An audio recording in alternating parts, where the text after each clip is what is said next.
नमस्कार, स्वागत है आप सबका। आप देख रहे हैं हमारा खास कार्यक्रम देश देशांतर। मैं हूं कवीन सचान। देश देशांतर में आज बात करेंगे कि गरीबी को मापने का पैमाना क्या है। और अब सवाल ये उठता है कि क्या गरीबी मापने के लिए सिर्फ आय यानी कि इनकम को देखा जाए या फिर जीवन के जो दूसरे पहलू हैं, चाहे वो शिक्षा, स्वास्थ्य या फिर और जो मूलभूत जरूरतें हैं, उसको मिलाकर गरीबी को आधार बनाया जा सकता है, यानी इसको मापने का पैमाना तैयार किया जा सकता है। और वक्त पर हमने देखा है कि अलग अलग समय पर इसके पैमाने में बदलाव किए गए हैं। हालांकि दुनिया के ज़्यादातर देशों में अभी भी गरीबी को मापने का आधार इनकम यानी कि आय के साथ इसे सीधे तौर पर जोड़ा जाता है। लेकिन भारत में जिस तरीके से अलग अलग राज्यों में जो हालात हैं और बदलते समय के साथ इसमें कितनी परिवर्तन या बदलाव की जरूरत है और उसके आधार में क्या प्रमुख फैक्टर अलग अलग कारक हो सकते हैं, ये हम समझेंगे। और उसका फायदा किस तरीके से सरकारी योजनाओं को लागू करने और उन लोगों तक उसका लाभ पहुंचाने के लिए हो सकता है जो वाकई गरीब हम मान रहे हैं। हमारे साथ तीन खास मेहमान हैं। हमारे साथ डॉक्टर अरविंद वर्मानी साहब हैं, चेयरमैन है एग्रो फाउंडेशन से और farmer executive director IMF। Sir, बहुत बहुत स्वागत है आपका। हमारे साथ दूसरे खास मेहमान डॉक्टर संदीप मित्रा हैं, एसोसिएट प्रोफेसर हैं इंडियन स्टैटिस्टिकल इंस्टीट्यूट कोलकाता से। आपका स्वागत है सर। और डॉक्टर SK सिंह हैं, professor department of mathematical and demography and statistics IIPS Mumbai. बहुत स्वागत सर आपका भी।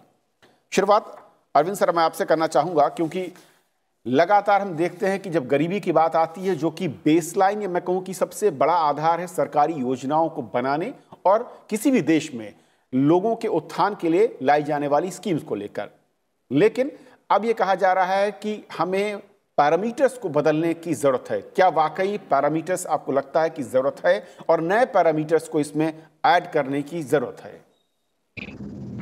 देखिए, पॉवर्टी लाइन की बहुत लंबी हिस्ट्री है। अगर बहुत जल्दी से मैं संक्षिप्त में इसका आपको आपके दर्शकों को बताऊं, ये तकरीबन 1960 से इंडिया और वर्ल्ड बैंक का इंटरैक्शन रहा है और हम we were among the first to define a poverty line. और ऐसा था कि जो हमारी पॉवर्टी लाइन थी वो एक्चुअली वर्ल्ड बैंक की $1 a डे पॉवर्टी लाइन बनी थी। तो इसमें बहुत इंडिया के स्टैटिस्टिशियंस आपके स्टैटिस्टिक्स के जो हैं वो बताएंगे। इसमें हमारी बड़ी लंबी हिस्ट्री है एक तो। और दूसरा ये है कि रिसेंटली अबाउट 10-15-20 साल पहले ये जो चीज़ें आपने बताई हैं, एजुकेशन, हेल्थ एटसेट्रा, इसका बयान किया गया था। एक तेंदुलकर, तो पहले ये $1 a डे पॉवर्टी लाइन होती थी, वो अब बढ़ बढ़ के 1.9 तकरीबन $2 की होगी। एक तो ये इशू है और उसकी जो आगे बढ़ने की मैं उस पर जल्दी से आ जाऊंगा। तो ये तेंदुलकर लाइन हमने उस वक्त रिव्यू किया था सारा। उस वक्त मैं भी प्लानिंग कमीशन में था और ये कहा जाता था कि जो हम consumption basket, poverty line define करी जाती है इसके कि जो पुअर आदमी है उसका अबव द पॉवर्टी लाइन उसकी कंजम्पशन बास्केट रफली क्या होगी और उस पर कितने पैसे लगेंगे और उसकी जितनी इनकम चाहिए उसको मिलने के लिए उसको पॉवर्टी लाइन डिफाइन किया जाता है। तो ये समझा जाता था। पहले हम सोचते थे कि क्योंकि गवर्नमेंट के हॉस्पिटल्स हैं, गवर्नमेंट का हेल्थ की फैसिलिटीज, एजुकेशन, ये सब मुफ्त आती है जो पुअर आदमी जो है। तो फिर जो तेंदुलकर की रिव्यू थी उसमें किया कि एक्चुअली हम अगर एक्चुअल एक्सपेंडिचर देखें तो पुअर भी प्राइवेट स्कूल में जाते हैं, प्राइवेट हेल्थ मेडिसिन वगैरह खरीदते हैं। तो ये सब चीज़ों रिव्यू करके रिवाइज पॉवर्टी लाइन बनाई गई थी जो रफली जो कही जाती है वर्ल्ड बैंक के $1 a डे पॉवर्टी लाइन उससे मिलती जुलती है रफली। तो एक तो वो था। अब आगे बढ़ने का बात क्या क्यों आता है, क्योंकि ये पॉवर्टी लाइन जो लो इनकम कंट्रीज के लिए बेसिकली डिफाइन की गई थी और तकरीबन 5-10-7 साल तक पहले हम लो इनकम में गिने जाते थे। अब जब हम लोअर मिडिल इनकम में चले गए हैं और generally poverty as defined by ये जो नंबर जो तेंदुलकर या $1 a डे जिसको कहते हैं वो अब बहुत कम हो गई है, तकरीबन 5% हो गई है। और इसको कहते हैं एक्सट्रीम पॉवर्टी की लाइन। तो इशू अब आती है कि यहाँ से आगे जाते वक्त इसका कोई यूजफुलनेस नहीं रहेगी कि कोई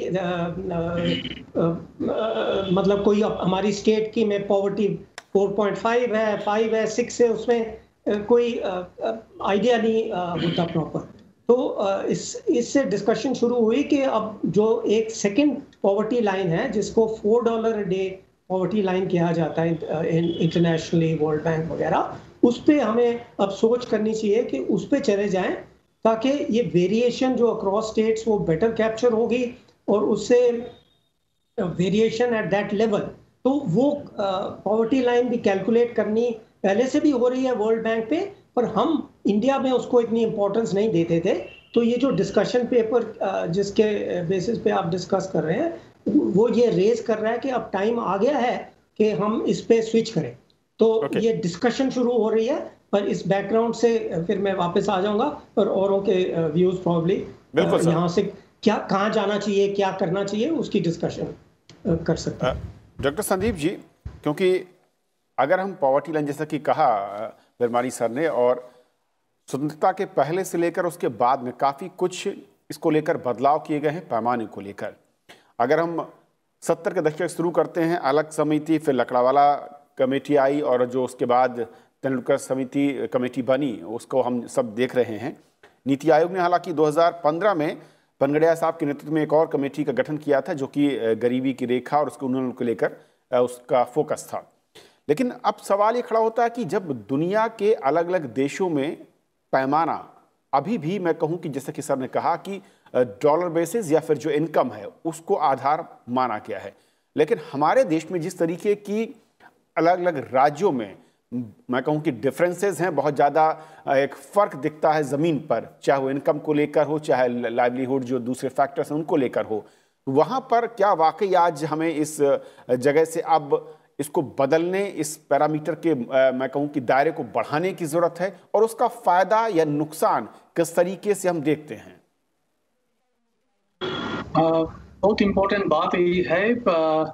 देखिए, अभी जो आपने बोला है एब्सोल्यूट पॉवर्टी जो है, सोचिए कि इसका एक्सपेंडिचर क्या, इनकम का ऊपर जो पॉवर्टी लाइन होता है, ये अभी तो प्रूव हो गया कि ये वैलिड नहीं है। सो मल्टी डायमेंशनल पॉवर्टी, बहुत सा आइटम्स इंक्लूड करना पड़ेगा। सोचिए एजुकेशन लेवल, सोशल डेवलपमेंट कैसा हुआ, ये इनकॉर्पोरेट करना पड़ेगा, ये करना पड़ेगा।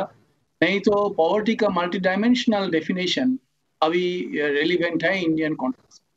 जो वर्ल्ड बैंक और यूनाइटेड नेशंस और OECD और इंटरनेशनल बॉडीज जो पॉवर्टी के बारे में बोला, स्पेशली वर्ल्ड बैंक, वो जो सब बोला वो हर कंट्री के लिए बोला। तो हर कंट्री के लिए कंपैरिजन के लिए कोई इंडिकेटर्स है, लेवल ऑफ लिविंग जो होगा, कैसे वो जाता है, कैसे उनका घर है, कैसे उनका खेती बाड़ी है, कैसे इंडस्ट्री है, ये सब के लिए जो एक इंडिकेटर और जो माप उन लोग बोला, वो सब हर कंट्री के लिए बोला। मगर अभी इंडिया स्पेसिफिक पॉवर्टी इंडिकेटर जो भारतवर्ष के लिए जो पॉवर्टी का माप जो आप बोलिए exclusively for India, world bank का जो मेजरमेंट है ये भी छोड़ के, और तेंदुलकर कमेटी की बात हुआ और जो हुआ, तो सोचिए हम लोग को कुछ कंसिडरेशंस है जो वर्ल्ड बैंक इंडिकेटर्स में नहीं है। आप देख लीजिए, गांव में जाइए या शहर में जाइए, बेगर्स जो ये भी कम हो गया। सो बेगर्स क्यों कम हो गया? जो public distribution system, even Covid का टाइम में भी जो पब्लिक डिस्ट्रीब्यूशन सिस्टम गवर्नमेंट ने एक्सटेंड किया, सब कुछ तो खाने का सब हो गया, प्रोग्राम हो गया।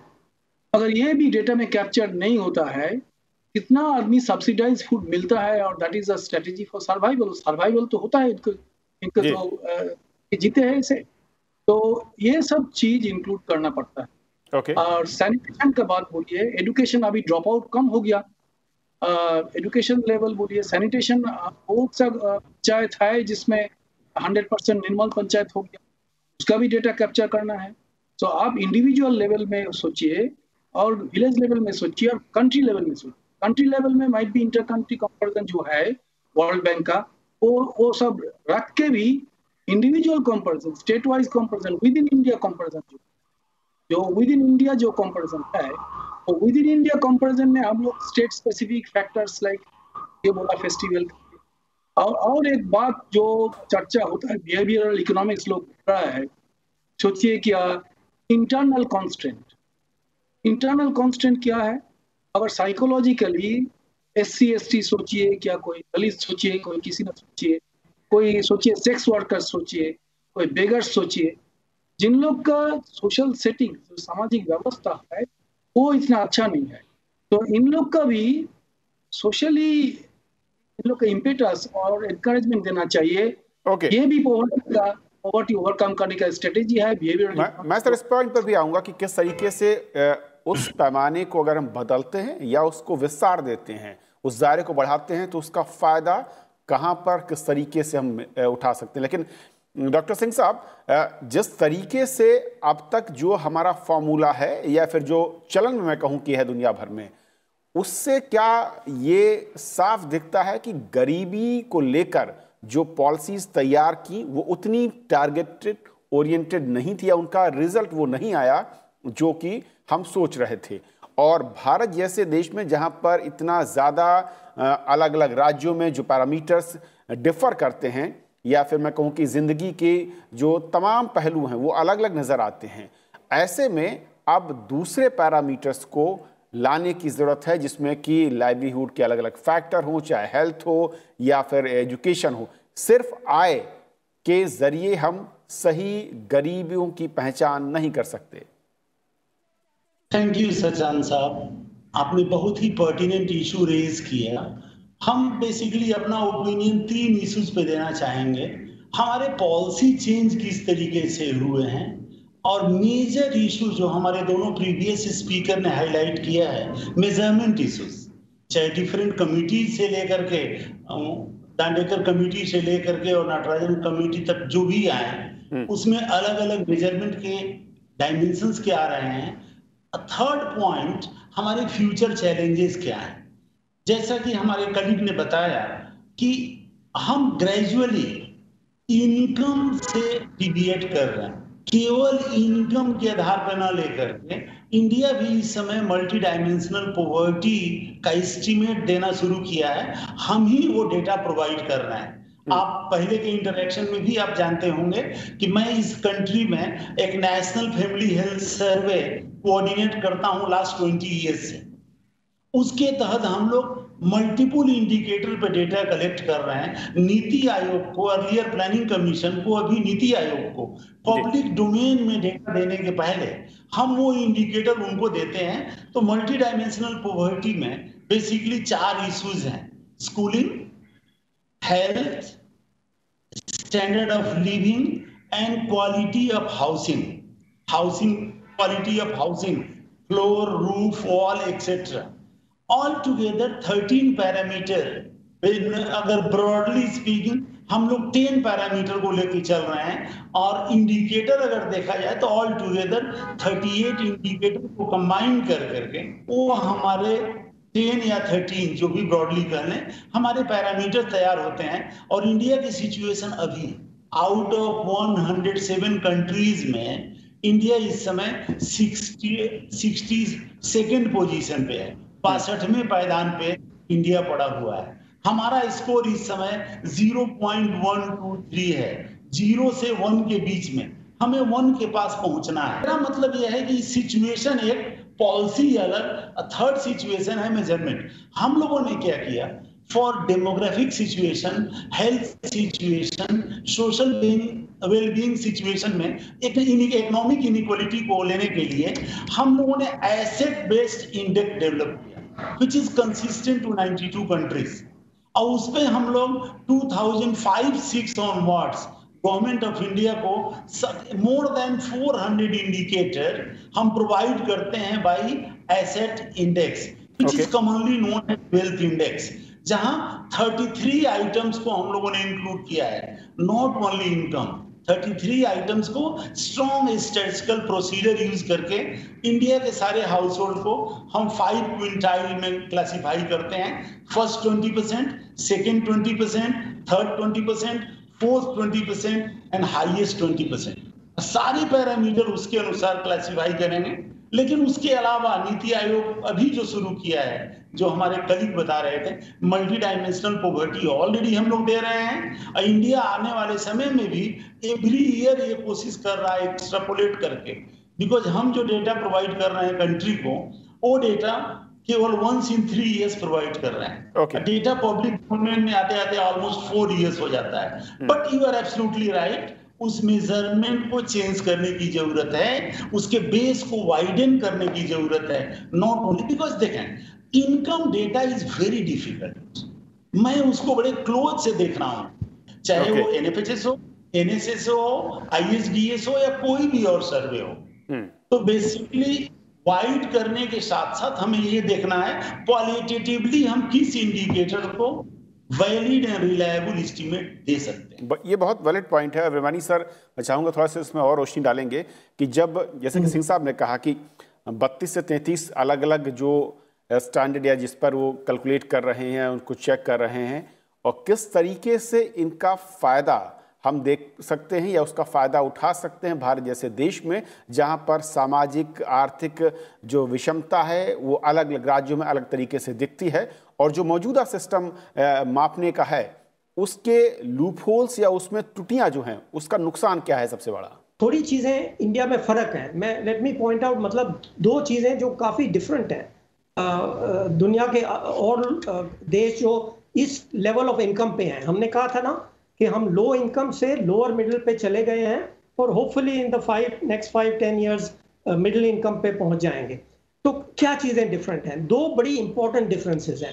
एक तो है कि हमारा प्रोपोर्शन ऑफ रूरल पॉपुलेशन बहुत हाई है कंपेयर टू, आप मिडिल इनकम कंट्रीज ले, लोअर मिडिल ले, बहुत ज़्यादा है। इसका मतलब है स्पेशल कंडीशंस है, वो रूरल है। तो हम अर्बन माइंडसेट से नहीं देख सकते जो जनरली बाकी कंट्रीज में देखते हैं। और दूसरा है कि number of people dependent on agriculture बहुत ज़्यादा है।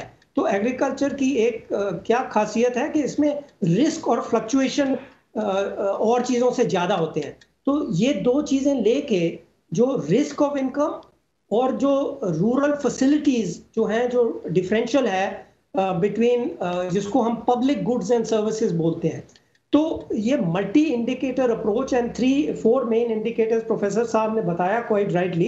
एक तो इनकम है, हाउसिंग, हेल्थ और एजुकेशन। ये जनरल अब अग्रीमेंट है इंडिया में भी और इंटरनेशनली भी कि as far as development, economic development is concern, इन 4 चीज़ों, और खास करके गवर्नमेंट को, ऑफ कोर्स जनरली इनकम तो जीडीपी ग्रोथ होगा, एम्प्लॉयमेंट बढ़ेगी, जनरली तो सबको डिस्पर्स होगी, पर ये 3 चीज़ें जो खास हैं, एजुकेशन, हेल्थ और हाउसिंग, जो खास करके ये अर्बन रूरल डिफरेंशियल बहुत है, इस पे डायरेक्टली फोकस करना पड़ेगा। तो बेसिकली हमारे यहाँ इंडिया में जो मैक्रो इकोनॉमिक पर्सपेक्टिव से मैं देखता हूँ, जो हमने डिस्कशन प्लानिंग कमीशन और अभी भी प्लानिंग कमीशन के जैसे डॉक्टर विवेक देब्रॉय वगैरह ने इनिशिएट की थी, तो अगर हम इन 3 चीज़ों पे फोकस करें तो एटलीस्ट डेवलपमेंट पॉलिसी फोकस हो जाएगी, और सब लोगों को, चाहे वो उसकी इनकम ज़्यादा हो कम हो, सबको एक minimum level of housing, education, health मिलेगा। अभी भी राजस्थान या बिहार की उन्नति ज़्यादा हो गई है ओवरऑल, और किसी की कम हुई है, तो थोड़ा सा नेशनल फोकस इंडेक्स से शायद इधर या उधर जाए, उसका थोड़ा बेनिफिट हो सकता है। डॉक्टर संदीप साहब, क्योंकि जब हम भारत में भी देखते हैं, और जैसा कि कहा अभिमानी साहब ने, बहुत अहम है कि यहाँ पर पॉपुलेशन जो है उसकी डिपेंडेंसी एग्रीकल्चर सेक्टर में बहुत ज़्यादा है, जिसकी अलग चैलेंजेस हैं, और उसको मापने के लिए इसीलिए हमें एक अलग पैरामीटर्स की ज़रूरत है। लेकिन क्या ये भी कहना गलत नहीं होगा कि जब हम देखते हैं देश में कि गरीबी में भी 2 अलग अलग धारा दिख रही है, एक बहुत ज़्यादा जो गरीब हैं और एक उससे एक अलग लेवल के गरीब लोग हैं, यानी कि वहाँ पर भी सीधे तौर पर 2 खांचे साफ तौर पर नज़र आते हैं। और जब हम पुराने फार्मूला इस्तेमाल करते हैं मापने का, और उसके बाद उसी के ज़रिए हम पॉलिसी को तैयार करते हैं, तो हम सबको एक खांचे या एक सांचे में रख कर तैयार करते हैं। और इसलिए ज़रूरी है कि नए सांचे के साथ उन दोनों के लिए अलग तरीके के पैरामीटर, पैमाना, और फिर उसके लिहाज से स्कीम। 2 चीज के लिए हम लोग का तो ध्यान गवर्नमेंट भी बढ़ाता है। सोचिए क्या इनफॉर्मल सेक्टर और इंक्लूसिव ग्रोथ। हर जगह में इंडिया का प्रॉब्लम है, वेस्टर्न ऑडियंस ये समझता नहीं है इनफॉर्मल सेक्टर क्या चीज है। अगर इंडिया में large section is informal sector, so agriculture में इनफॉर्मल सेक्टर तो ज्यादा ही है। और एग्रीकल्चर में सोचिए आप अभी एग्रीकल्चर का कोई रिफॉर्मेशन होता है, सोचिए एपीएमसी एक्ट हो कि कुछ डिफरेंट हो, अल्टीमेटली जो देखना चाहता है वो जो आप बोला पुअर और अल्ट्रा पुअर की बात, राइट, जो है पुअर और अल्ट्रा पुअर। अल्ट्रा पुअर है इनफॉर्मल सेक्टर का, लैंडलेस लेबरर्स है, उनका जमीन नहीं है, तो उनका रोजगार कैसे आता है। जो गवर्नमेंट का स्कीम है इंडिया का, ये इंक्रीजिंग ट्रेंड है मगर कंप्लीट नहीं हुआ, जो डिसेंट्रलाइज गवर्नेंस। सोचिए पंचायत में अभी काफी फिनांस कमीशन भी कभी पैसा देता है पंचायत को, सो उधर रिफॉर्मेशन कुछ होता है, एग्रीकल्चर में भी होता है। अभी जो मिडिलमैन था एग्रीकल्चर में वो भी जाने वाला है, तो रेगुलेटरी फ्रेमवर्क अच्छा होगा, ये हम लोग का आशा है कि एग्रीकल्चर प्राइस भी फार्मर को कितना कैसा मिलता है, और उसका प्राइस मिलने के बाद उनका पॉवर्टी लेवल भी चेंज हो जाएगा, तो गरीबी भी चेंज हो जाएगा। इनफॉर्मल सेक्टर में जो है इनफॉर्मल सेक्टर वेज है, अभी गवर्नमेंट मिनिमम वेज एक रेगुलेटरी बॉडी मेंटेन करेगा, तो अभी देखिए एनआरईजी होने के बाद जो एग्रीकल्चर वेज था वो भी बढ़ गया, तो ये पैसा तो मिला इन लोग को ही मिला, लेबरर्स को मिला, एग्रीकल्चर लेबर्स गांव में अभी बजट हायर हो गया। अगर ये सब कैप्चर करने के लिए अभी इंस्ट्रूमेंट्स तो नहीं है, तो आपको देखना है प्रोग्राम स्पेसिफिक जो है इम्प्लीमेंटेशन जो किया है उनका फायदा कैसा होता है। इम्पैक्ट स्टडी बहुत ने प्रूव किया इसका पॉवर्टी बहुत कम हो गया। नहीं सर, लेकिन क्या पैरामीटर चेंज करने से ज्यादा हम स्पेसिफिक जो टारगेट ओरिएंटेड स्कीम्स हैं, और जो मैं बात कर रहा हूं कि गरीबी और उस जो सबसे गरीब हैं, उन दोनों को हम अलग अलग फोकस कर पाएंगे? एक जो अल्ट्रा पुअर के बारे में है, उनका कितना दिन एम्प्लॉयमेंट मिलता है, अभी एनरेगा का डेटा हम लोग के पास है, मगर अनऑर्गेनाइज सेक्टर में कितना दिन एम्प्लॉयमेंट है ये डेटा इतना अच्छा नहीं है। किसानों के लिए हर एग्रीकल्चर प्रोड्यूस का दाम कितना मिलता है ये हम लोग का पता नहीं है। हम लोग का पता है मंडी प्राइस, मंडी का जो दाम मिलता है, अगर किसान का क्या दाम मिलता है, जो गांव में किसान बिकता है किसी, वो दाम कितना मिलता है, ये डेटा भी हम लोग का इतना अच्छा डेटा नहीं है। और ये टाइम सीरीज डेटा चाहिए, डेली फ्लक्चुएशन देखना चाहिए। तो पॉवर्टी का साथ इनइक्वालिटी की बात भी चलना चाहिए, इनइक्वालिटी भी कम हो। देखिए पॉवर्टी का साथ अगर आप पॉवर्टी का बात, गरीबी का बात करिएगा और इनइक्वालिटी का बात नहीं करेगा तो यही नहीं होगा। पुराना टाइम में सोचिए 60s और सबसे अभी जमींदारी खत्म हो गया, बड़ा चाषी भी बहुत जगह में खत्म हो गया। लेकिन तो मित्र साहब सवाल तो यही है कि गरीबी है क्या? क्योंकि हम जब दुनिया के अलग अलग देशों के हालात को देखते हैं और भारत में देखते हैं तो काफी कुछ फर्क दिखता है। और जैसा कि कहा विरमानी साहब ने, बहुत महत्वपूर्ण है कि हर देश के अलग एनवायरनमेंट है, वहाँ की कंडीशनिंग अलग है, नीड अलग है, और इसीलिए भारत जैसे देश में फॉर्मूला जब हम देखते हैं गरीबी को लेकर, उसमें इतनी ज़्यादा कमेटियाँ, इतनी ज़्यादा वैरायटी नज़र आती है। सिंह साहब, एक आखिर में मैं चाहूँगा आपसे छोटा सा जवाब कि किस तरीके से आप देखते हैं जब हम गरीबी को मापने के अब तक के तमाम पैमानों को देखते हैं, और जो नई मैं सुबगाहट में कहूँ या फिर जो एक नई चर्चा है उसको बदलने को लेकर कि क्या उसकी बड़ी बेसलाइन और उसका टारगेट? जी, मैं क्वाइट होपफुल हूं जो हम लोग इसका बेस को वाइडन करके एडिशनल इंडिकेटर को ऐड कर रहे हैं पॉवर्टी मेजरमेंट में under the broad head multi dimensional poverty.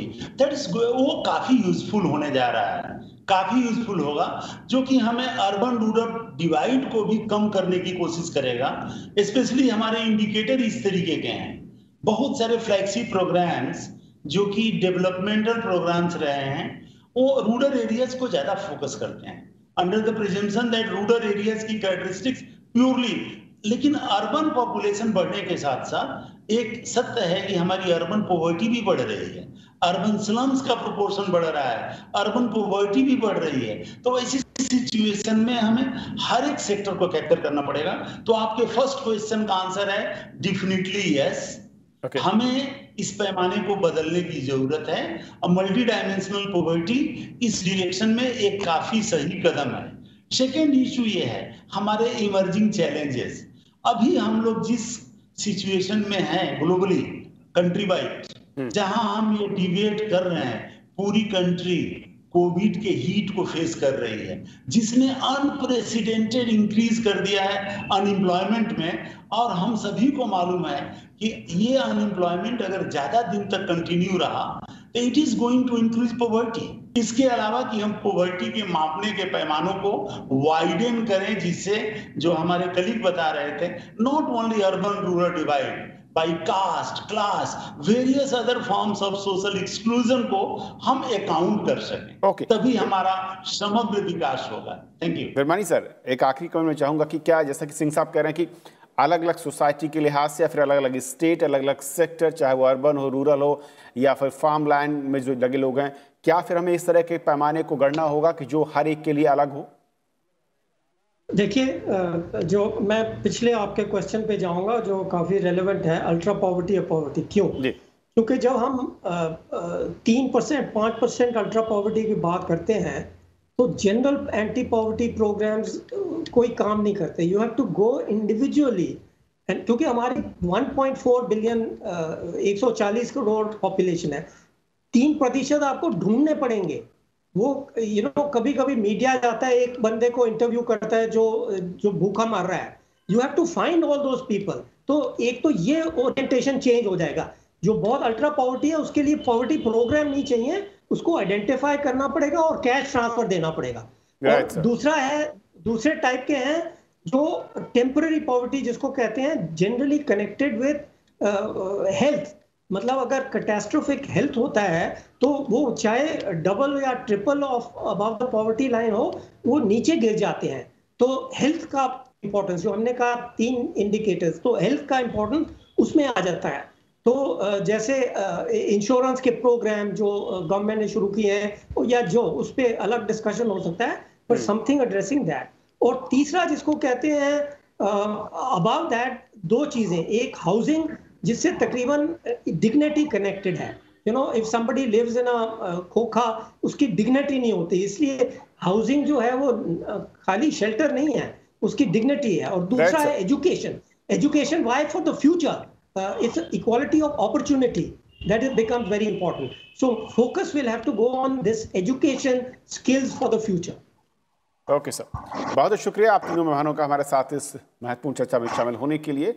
और गरीबी को मापने का आधार क्या हो, अभी जो बदलाव हुए हैं या होते रहे पिछले कई दशकों में, उसके पीछे के कारण क्या हैं और इस पैमाने की खामियां क्या हैं, और नए पैमाने को अगर हम लागू करेंगे तो उसका फ़ायदा क्या होगा, इस पर अपनी राय रखने के लिए और हमारे दर्शकों को समझाने के लिए तो आज फिलहाल इतना ही। नमस्कार।